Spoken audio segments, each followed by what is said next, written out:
सभी भक्तों को जय सीताराम। दोस्तों, आप सबका ज़्यादा समय न लेते हुए आप सबको कहानी की तरफ लेके चलते हैं। कहानी के मुख्य पात्र का नाम सौरभ है, जो बड़ा ही धार्मिक और साफ दिल का इंसान है। उसकी 2 बेटियां थीं। सौरभ एक प्राइवेट कंपनी में जॉब करता है। उसी से परिवार का खर्चा, बच्चों की पढ़ाई लिखाई चलाता है। बेटियां समय के साथ बड़ी हो रही थी। सौरभ के ऊपर जिम्मेदारियों का बोझ भी बढ़ रहा था, लेकिन आय का स्रोत जस का तस ही था।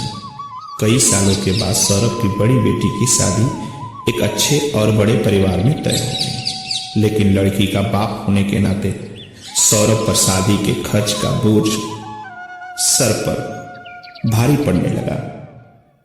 इतना बड़ा खर्च कि सौरभ की नींद उड़ गई, लेकिन वो क्या करता। बेटी की जिंदगी की बात थी। शादी के लिए मना करता तो शायद इतना अच्छा रिश्ता फिर नहीं मिल पाता। बेचारा सौरभ अंदर ही अंदर टूट रहा था।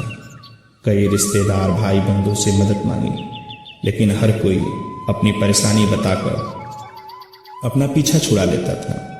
सौरभ बहुत दुखी और निराश हो गया था। शादी को बस कुछ महीने शेष रह गए थे। वो दुखी मन से घर से यह बोलकर निकला कि जा रहा हूं, अपने मालिक से कहूंगा मदद के लिए। और वह ट्रेन पकड़ा और अपने मालिक के ऑफिस पहुंचा। मालिक को अपनी सारी परेशानी, सारी कहानी बताया, लेकिन वहां भी उसको निराशा ही मिला। यह कहकर मालिक ने उसकी बात को टाल दिया कि पहले से ही एडवांस उठा रखे हो, अब नहीं दे सकता एडवांस। दुखी सौरभ वापस हो रहा था। अब उसे कहीं कोई सहारा नहीं दिख रहा था। वह रोते रोते एक पेड़ की छांव में जा बैठा।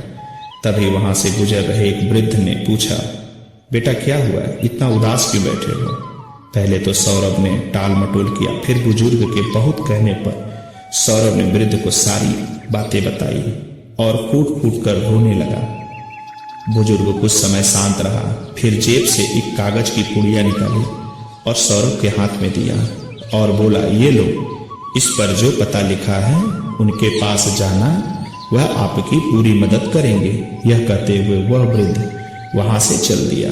वृद्ध के कुछ समय जाने के बाद सौरभ ने उस कागज की पुड़िया को खोला और अंदर जो लिखा था उसे देखकर सौरभ के रोंगटे खड़े हो गए और वो जोर जोर से चिल्लाकर रोने लगा और भागते हुए घर आया और पत्नी को बोला, मेरा कपड़ा पैक करो, मुझे अर्जेंट कहीं निकलना है। पत्नी के लाख पूछने पर भी उसने कुछ नहीं बताया और घर से निकला और सीधा कागज पर लिखे पते पर पहुंच गया।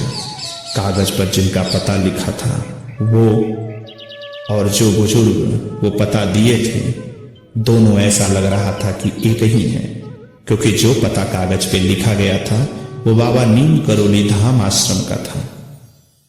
सौरभ वहां पहुंचा, मंदिर में दर्शन किया, बाबा के सामने मत्था टेका और बाबा से अपनी सारी दुख तकलीफ सब कुछ बताया। सौरभ दर्शन करके घर पहुंचा तो वहां जो देखा उसको देखकर उसके होश उड़ गए। घर में गया तो पत्नी से पूछा, कुछ हुआ है क्या, जो तुम लोग इतने खुश दिखाई दे रहे हो। पत्नी ने कहा, ऐसे क्यों पूछ रहे हो, ऐसा लग रहा है जैसे कि आपको कुछ मालूम ही ना हो। सौरभ बोला, पहले न बुझाओ, साफ साफ बताओ बात क्या है। तब पत्नी ने बताया कि आपके मालिक के पिताजी आए थे और शादी का सारा सामान, पैसा, जेवर सब देकर गए थे और बोले थे कि आप उन्हीं के पास हो, और ये भी बोले जाते जाते कि आप शाम को आओगे।